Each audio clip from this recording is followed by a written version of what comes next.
লেখক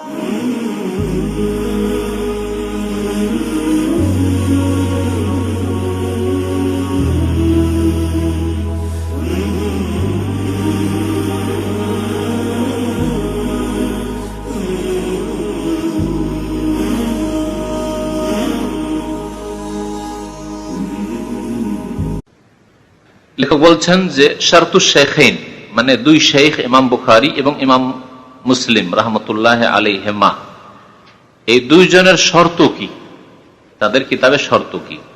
এতে লেখক বলছেন যে ইমাম বুখারী ইমাম মুসলিম স্পষ্ট করে বলেন যে আমাদের শর্ত কি, তবে তাদের শর্ত সম্পর্কে যারা গবেষণা করেছেন উলামায়ে কেরামরা, হাদিসের পণ্ডিতরা, তারা গবেষণা করার পরে কি পর্যন্ত পৌঁছেছেন যে প্রথম কথা, হাদিস সহিহ হওয়ার জন্য যে শর্ত আছে, 5টি শর্ত এর আগে পড়েছেন।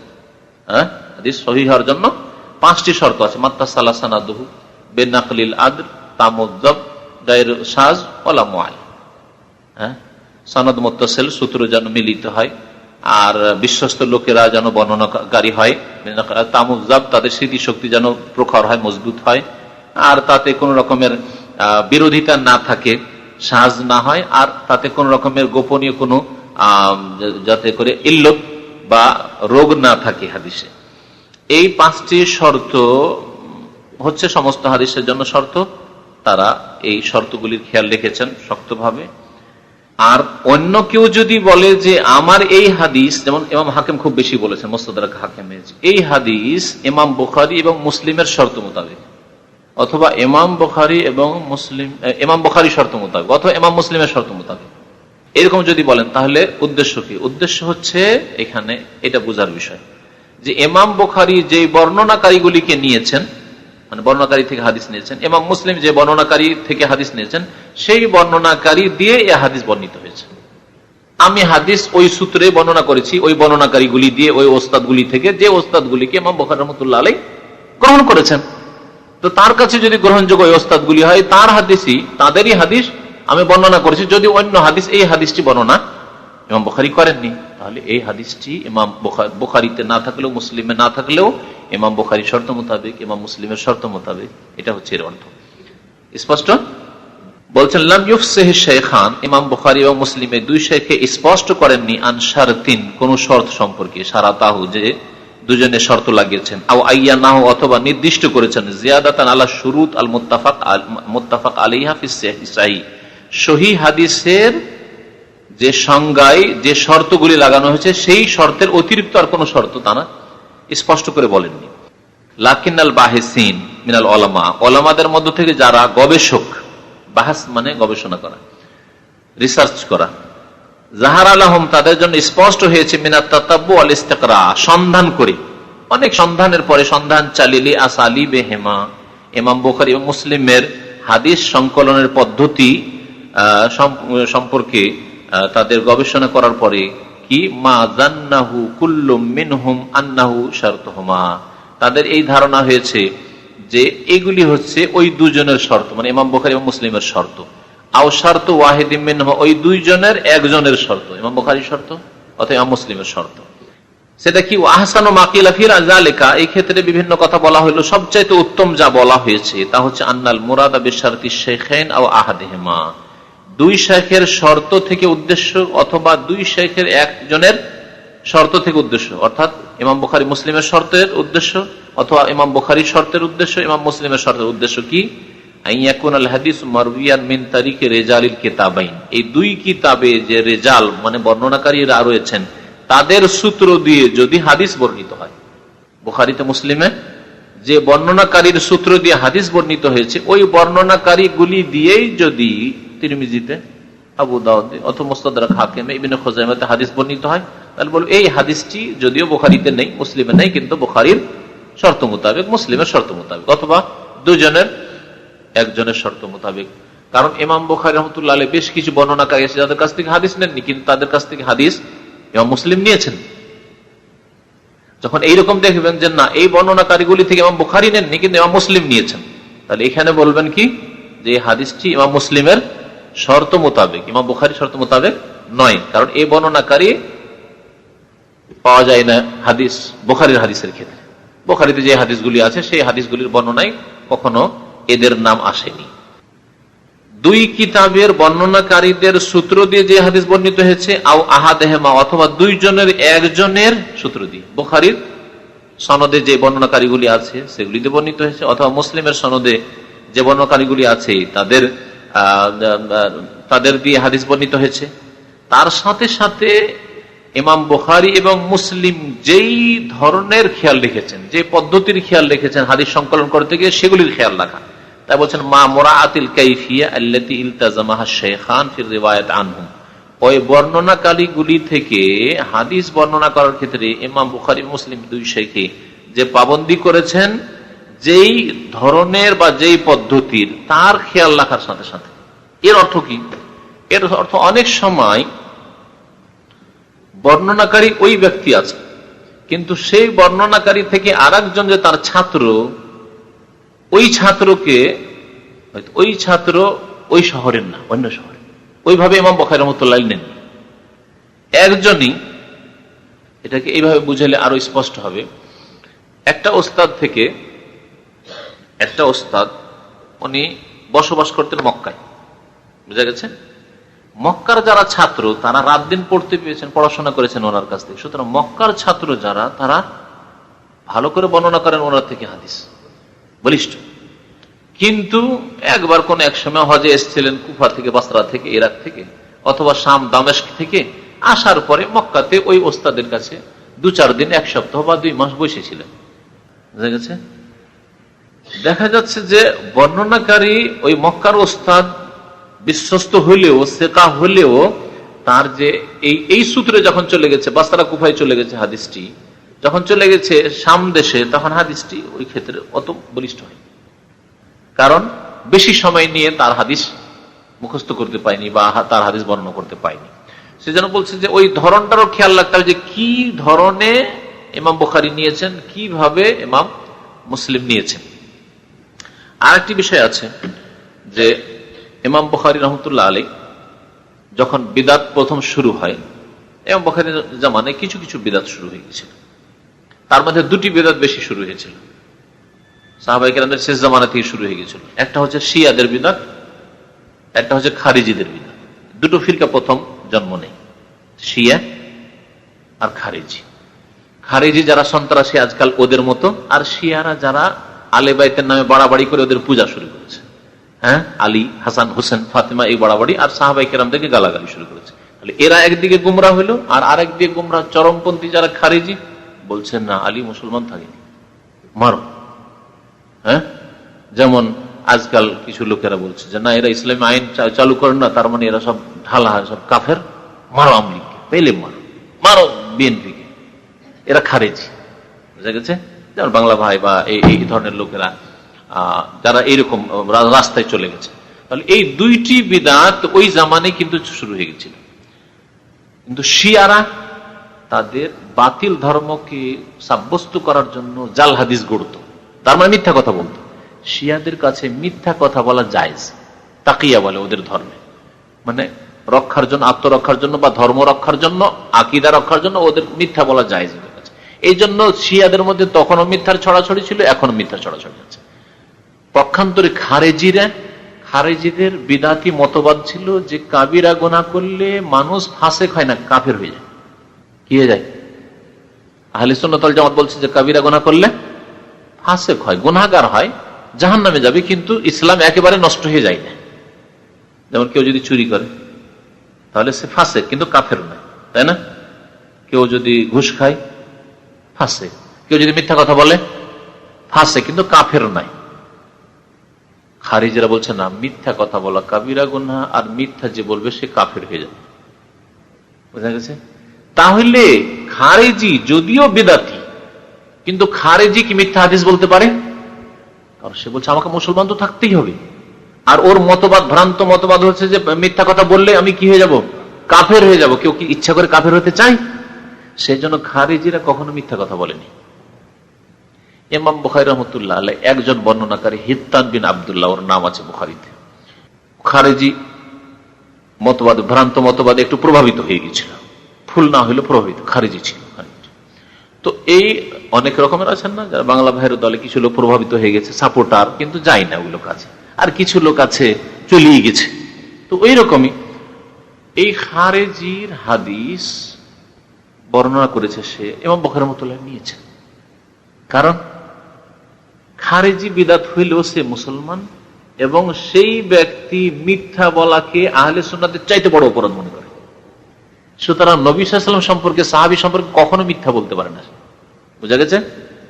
তাহলে এই যে এইটাই কথা এখানে বলা হয়েছে, মামুরা আতিল কাইফিয়া, কিভাবে ধরনের নিলেন ইমাম বুখারী রাহমাতুল্লাহ আলাইহি, ওটা খেয়াল রাখতে হবে। ইমাম বুখারী রাহমাতুল্লাহ আলাইহি নিয়েছেন খারেজির, আপনি বলছেন খারেজির যখন বিদআতি নিয়েছে, তাহলে আমি শিয়ার নিলাম তো কি হলো, চলবে? শিয়া মিথ্যুক, খারেজি মিথ্যুক না। আচ্ছা, খারেজির নিয়েছেন, তো আমি যদি জাহমির লি, যারা কোরআনকে মখলুক বলছে, তাহলে অসুবিধা কি? না, নেওয়া যাবে না। কারণ আইম্মায়ে কেরাম আহমদ রাহমাতুল্লাহ আলাইহি বলছেন যে বলবে কোরআন মখলুক, সে কাফের। কোরআন আল্লাহর সৃষ্টি না, কোরআন আল্লাহর কালাম, আল্লাহর বাণী। তাহলে পার্থক্য আছে। আপনি এটাকে ওটা ওখানে লাগিয়ে দেবেন, ইমাম বুখারী হেত্তানের কাছে নিয়েছে, আমি ওর কাছে নিলাম তো কি হলো, তা চলবে না। ইমাম বুখারী যদি হেত্তানের যদি হাদিস নিতে পারে, তা আমি খোমাইনিকে যদি ইমাম বলি তো কি হলো, বক্তার মতো? না, ইমাম খোমাইনি সে ইমাম না, মুসলিমদের ইমাম না সে। তো ওইগুলি খেয়াল রেখে হাদিস নিতে হবে। তারপরে বলছেন 14 নম্বরে, মা না কওলে মুত্তাফাকুন আলাইহি, হাদিসের পণ্ডিতরা মুহাদ্দিসরা যে মুত্তাফাকুন আলাইহি বলেছে, এই হাদিসে মুত্তাফাকুন আলাইহি মানে এর উপর ইত্তেফাক হয়ে গেছে, মানে ঐক্যমত হয়েছে। মুত্তাফাকুন আলাইহি মানে যার উপর ঐক্যমত হয়েছে। ঐক্যমত মানে কি? পুরো উম্মতের ঐক্যমত, না ইমাম বুখারী মুসলিমের ঐক্যমত? ইমাম বুখারী মুসলিমের ঐক্যমত। বুখারী তো হাদিসটা আছে, আর মুসলিমও আছে, ব্যাস। কিন্তু ইনডাইরেক্ট উম্মতেরও ঐক্যমত, কারণ উম্মত বলে রেখেছে যে বুখারী মুসলিমকে আমরা সর্বসম্মতিক্রমে কবুল করে নিয়েছি, সহিহান বলে কবুল করে নিয়েছি। যখন সর্বসম্মতিক্রমে আপনারা কবুল করে নিয়েছেন হে উম্মত, তাহলে বুখারী মুসলিম যখন হাদিস বর্ণনা করেছে, তাহলে যেন হাদিসটাকে আপনি সর্বসম্মতিক্রমে কবুল করছেন। বুখারী গোটা কিতাব যখন কবুল করছেন, বুখারী এক একটি হাদিসও তাহলে আপনি কবুল করছেন। তারপরে যদি হাদিস আমল না করেন, এটা আপনার রোগ, গোড়ামি।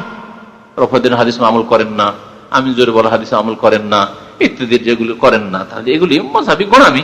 না হলে উম্মতের হানাফি, শাফিঈ, মালিকি, হাম্বলি সকলের ইত্তেফাক ঐক্যমত আছে যে বুখারী মুসলিমে যে সব হাদিস আছে সবগুলি সহিহ, এর উপর সবার ঐক্যমত আছে। বলছেন ইজা কালা উলামাউল হাদিস, হাদিসের উলামা মানে মুহাদ্দিসিনরা যদি বলেন কোন হাদিস সম্পর্কে, আন হাদিসিন মুত্তাফাকুন আলাইহি, এই হাদিসের ইত্তেফাক হয়ে গেছে, মানে ঐক্যমত হয়েছে। মুরাদুহুম, তাদের উদ্দেশ্য হচ্ছে ইত্তেফাকুশ শাইখাইন, দুই শাইখের ঐক্যমত, মানে ইমাম বুখারী মুসলিমের ঐক্যমত, দুইজনে হাদিস বর্ণনা করেছেন। এই ইত্তেফাকুশ শাইখাইনে আলা সিহহাতিহি, এই ইমাম বুখারী এবং মুসলিম এই হাদিসটি সহিহ বলার উপর একমত হয়েছে, বা সহিহ কিতাবে নিয়ে আসার উপর, সংকলন করার উপর একমত হয়েছে। লা ইত্তেফাকুল উম্মাহ, এর মানে পুরো উম্মতে মুহাম্মাদিয়ার ইত্তেফাক ঐক্যমত হওয়া নয়।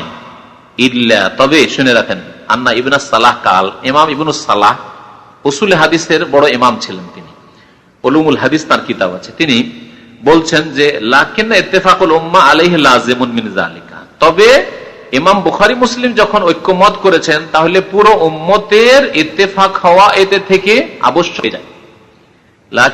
লাকিন্না ইত্তেফাকাল উম্মতি আলাইহি, কিন্তু উম্মতের ঐক্যমত হওয়া এর উপর লাযিমুন মিন যালিকা, এতে থেকে আবশ্যক হয়ে যায়। ওয়া হাসিলুন মাহু, এবং এর সাথে সাথে হাসিল হয়ে যায়। কেন? লিত্তেফাকিল উম্মতি আলা তালাক্কি মাত্তাফাকা আলাইহি বিল কবুল, কারণ ইমাম বুখারী মুসলিম যার উপর একমত হয়েছেন যেসব হাদিসের উপর, সেগুলিকে উম্মত যেহেতু সাদরে গ্রহণ করার উপর একমত হয়েছে। যখন সাদরে গ্রহণ করার উপর একমত হয়ে গেছেন, তাহলে বোঝা গেল প্রত্যেকটা হাদিস সম্পর্কে আপনারও মত আছে, হে উম্মত। এই দিক দিয়ে মানে হয়েই যায় পুরো উম্মতের ইত্তেফাক। 15 নম্বরে বলছেন হাল ইউশতারাতু ফিস সাহিহ ইয়াকুন আজিজান, আচ্ছা সহিহ হাদিসের জন্য আজিজ হওয়া শর্ত, তাহলে আজিজের তারিফ মনে রাখতে হবে। আজিজ কোন হাদিসকে বলা হয়? মুতাওয়াতির, মাশহুর, আজিজ, গরীব, 4 রকম হাদিসের তাকসিম পড়েছে। হ্যাঁ, আজিজ কোন হাদিসকে বলে তার মনে আছে? হ্যাঁ, প্রত্যেক স্তরে কমপক্ষে 2 জন, বেশি কোন কোন জায়গায় হলে অসুবিধা নেই, কিন্তু 2 জনে 1 জন না হয়। প্রত্যেক স্তরে ইমাম বুখারীর 2 জন ওস্তাদ, ইমাম বুখারীর ওস্তাদের ওস্তাদ আবার 2 জন, এইভাবে সাহাবী 2 জন বা সাহাবীর নিচে যে তাবেঈ 2 জন, তাবেঈ 2 জন, প্রত্যেক স্তরে কি হইতে হবে? কমের পক্ষে 2 জন বা 3 জন, তার বেশি হলে আরো ভালো, কিন্তু কমের পক্ষে 2 জন হইতে হবে। তাহলে বুখারী মুসলিমে যে হাদিসগুলি আছে, এই হাদিসগুলি কি প্রত্যেকটাতে প্রত্যেক স্তরে 2-2টা কমের পক্ষে, না কোন স্তরে গিয়ে একজন বর্ণনাকারীও আছে? বলছেন না, জরুরি নয় আজিজ হওয়া, বা কোন সহি হাদিস সহি হওয়ার জন্য 2 জন হওয়া শর্ত নাই। এ দুনিয়ার সাক্ষীর মতো নয় যে কোনো কেসে বিবাহতে 2টা সাক্ষী লাগবে, তালাকে 2টা সাক্ষী লাগবে, কোর্ট কাচারিতে জমি জায়গার বিবাদ, তাহলে এই ক্ষেত্রে মীমাংসার ক্ষেত্রে 2টো সাক্ষী লাগবে। কার জমি সাক্ষী নিয়ে আসেন 2টো, লাগবে না? লাগবে না। বলছে হাদিসের জন্য 2 জন হওয়া জরুরি নয়, একজন যদি হন আর বিশ্বস্ত হন, সেকা নির্ভরযোগ্য হন, তাহলে যথেষ্ট। এই জন্য বুখারীতে ইন্নামাল আমালু বিন্নিয়াতের হাদিস আছে, আর হাদিস হচ্ছে গরীব, হাদিসের বর্ণনাকারী একজন আছেন স্তরে, বাস। দিনদার হইলেই হলো, স্মৃতিশক্তি ভালো হইলেও, শর্ত 5টা পুরো থাকলেই হলো। বলছেন যে সহিহ হাদিস হওয়ার জন্য কি আজিজ হওয়া শর্ত, মানে প্রত্যেক স্তরে 2 জন বর্ণনাকারী হওয়া শর্ত? আল কাউলুস সাহিহ, সঠিক কথা হচ্ছে, তার মানে ইখতিলাফ আছে, কেউ কেউ বলেছেন এরকম যে 2 জন হইতে হবে কমের পক্ষে। সাক্ষীর উপর কিয়াস করেছেন, যে কোনো মামলাতে, ঝগড়াতে, বিবাদে 2 জন সাক্ষী লাগে, এইরকম এখানেও লাগবে। বলছেন না, সঠিক কথা হচ্ছে আন্নাহু লা ইশতারাতু ফিল হাদিসিস সাহিহে, সহিহ হাদিসে শর্ত নেই আইয়াকুন আজিজান, আজিজ হওয়া। বেমানা, ওর অর্থ হচ্ছে আইয়াকুন লাহু ইসনাদান, 2টো সনদ হওয়া, 2টো সনদ হইতে হবে প্রত্যেক হাদিসের, এরকম শর্ত নাই। লিআন্নাহু ইউজাদু ফিস সাহিহাইন, কারণ সহিহাইন মানে বুখারী মুসলিমে ওগাইরহিমা, আর বুখারী মুসলিম ছাড়াও আবু দাউদ, তিরমিজি, নাসাই, ইবনে মাজাহ, অন্যান্য হাদিসের কিতাবেও সহিহ হাদিস রয়েছে, আহাদিস ও সাহিহা, অনেক সহিহ হাদিস আছে। ওয়াহিয়া গরীব, অথচ হাদিসগুলি গরীব, মানে একজন কোন এক স্তরে গিয়ে একজন বর্ণনা করেছেন। যেমন ইন্নামাল আমালু বিন্নিয়াতের হাদিস একমাত্র সাহাবায়ে কেরামদের মধ্যে ওমর রাদিয়াল্লাহু তাআলা বর্ণনা করেছেন, আর কোন সাহাবী বর্ণনা করেন সহিহ সূত্রে। ওয়াশতারাতা বাযুল উলামা, তবে কিছু আলেমগণ শর্ত লাগিয়েছেন জালিকা, এটা হওয়ার মানে প্রত্যেক স্তরে কি হতে হবে? 2 জন করে হতে হবে, মানে আজিজ হইতে হবে সহিহ হওয়ার জন্য। এদের একজন হচ্ছেন সহিহ আকীদার লোক না, আবু আলী আল জুব্বাই মুতাজিলি, মুতাজিলা আকীদা বিশ্বাসী। এরা এক বিদাত, মুতাজিলার বিদাত বের করেছিল। তাদের একটি মতবাদ হচ্ছে যে কোরআন আল্লাহর মখলুক। এই নিয়ে ইমাম আহমদ বিন হাম্বল রাহমাতুল্লাহ আলাইহির উপর জুলম অত্যাচার করেছিল শাসককে নিজের পক্ষে নিয়ে তারা। এছাড়া তাদের ধারণা যে যদি কাবিরা গুনাহ করে তাহলে সে আহলে সুন্নাত ওয়াল জামাতের নিকট কি বললাম ফাসেক হয়, কিন্তু মুমিন থাকে, মুসলিম কিন্তু ফাসেক। একটা লোক মদ খায়, ওকে কি বলবেন? মুসলিম, শুধু ফাসেক না, মুসলিম ফাসেক। কিন্তু খারিজিরা কি বলছে? কাফের, একবারে বড় কাফের, চিরকাল জাহান্নামী। মুতাজিলারা বলছে যে না, ও মুমিনও নয় আর কাফেরও না, এদিকে কাফের এদিকে মুমিন, এর মধ্য নদীতে হাবুডুবু করছে। তো দুনিয়াতে কি বলবে? বলছে ওকে মুমিনও বলবো না, মুসলিমও বলবো না, আর ওকে কাফেরও বলবো না। আর একটা স্তর কায়েম করলো যার কোনো হদিস কোরআন হাদিসে নেই। কোরআন হাদিসে হয় মুমিন আছে, না হয় কাফের আছে। মুমিন আবার 2 রকম, কামেল মুমিন আর এক হচ্ছে দুর্বল মুমিন, ফাসেক মুমিন। বুঝা গেছে? ওরা বলছে না না না, ইউকে মুমিনও মুসলিমও বলবো না, আর একে কাফের বলবো না, মদখোরকে। এটা হলো মুতাজিলা মতবাদ। এরকম ভ্রান্ত মতবাদ আছে। আবু আলী জুব্বাই তাদের একজন ছিল। ইমাম হাকিম, মুহাদ্দিসিনদের মধ্যে ইমাম হাকিম বলছে না না, সহিহ হাদিস হওয়ার জন্য প্রত্যেক স্তরে 2টো করে সনদ হইতে হবে, আর 2টো করে বর্ণনাকারী হইতে হবে। ওয়া কাউলুহুম হাযা খিলাফু মাত্তাফাকাত আলাইহিল উম্মাহ, তাদের এই উক্তি উম্মতের সর্বসম্মতিক্রমে যে ইত্তেফাক রয়েছে তার বিপরীত, তার খেলাফ। এটি ঠিক নয়। বরং হাদিস যদি একজন বিশ্বস্ত লোক বয়ান করে সেটাই যথেষ্ট। যেমন আপনার কাছে যদি একটা দিনদার লোক এসে বলে যে শিখতে একটা ঘটনা ঘটলো, এখন বিশ্বাস করবেন না? করবেন না? একজনের কথা বিশ্বাস করে নিছেন, নবী করিম সাল্লাল্লাহু আলাইহি ওয়াসাল্লাম। এটা তো নয় দুনিয়ার উদাহরণ দিলাম, একটা হাদিসের উদাহরণ দিই। নবী করিম সাল্লাল্লাহু আলাইহি ওয়াসাল্লামের যখন কিবলার পরিবর্তন ঘটে, কিবলাতেন মসজিদ মদিনায়, ফজরের নামাজে একজন লোক মাত্র মসজিদে কোবা, এখন মনে হচ্ছে গাড়ির ব্যবস্থা তো খুব কাছে মনে হচ্ছে।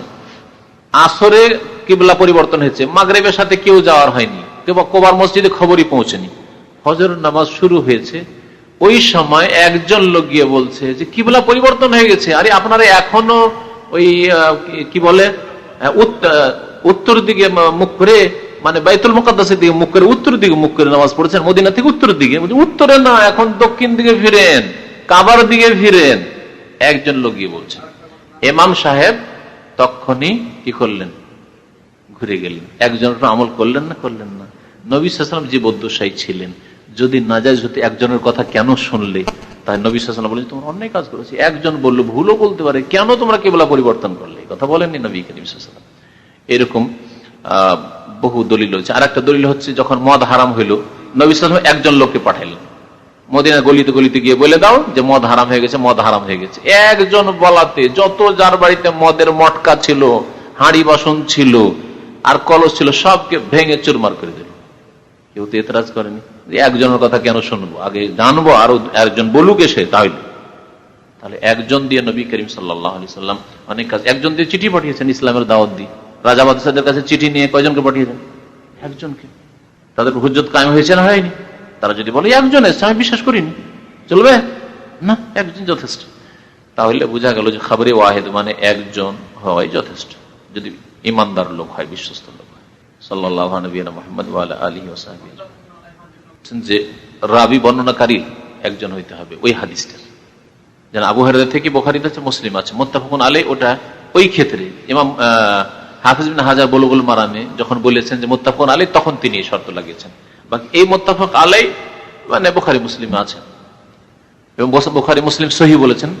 নাও যদি থাকে, দুজনে সহিহ বলে থাকেন, ইমাম বুখারী হয়তো হাদিসটা নেননি, ইমাম মুসলিমও নেননি, কিন্তু বলেছেন এই হাদিস সহিহ। তাহলে ইমাম বুখারী মুসলিম দুজন যদি সহিহ বলে দিয়ে থাকেন, তাহলে দুজনের সহিহ বলা হইল। কিন্তু ইমাম বুখারী মুসলিম দুজন সহিহ বললে, যদি বুখারী মুসলিম বিশেষ করে থাকে, তাহলে উম্মত যেহেতু তার উপর একমত, সেজন্য তাদেরও যেন সহিহ বলাই হইল, এই কথা বলা হয়েছে।